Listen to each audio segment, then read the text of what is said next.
So how does the anatomical structure of the limb help the horse save energy? This is one way. This is a major principle. We have a simple hammer. All I've done is drill a hole in it and put a safety loop on so I don't whack myself with it. If we swing the hammer like a pendulum, once we get it swinging, that takes almost no energy.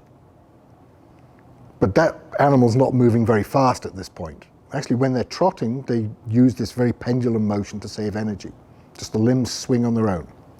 Now the predator, the lion, shows up on their tail, and they want to run a bit faster.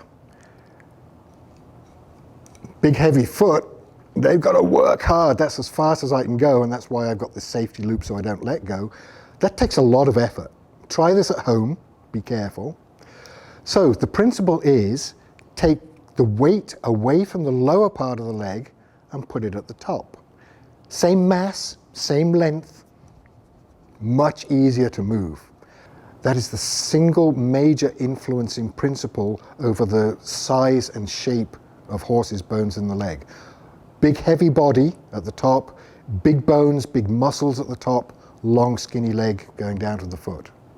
It has consequences, and the consequences are behind some of the very common injuries that we'll see in horses.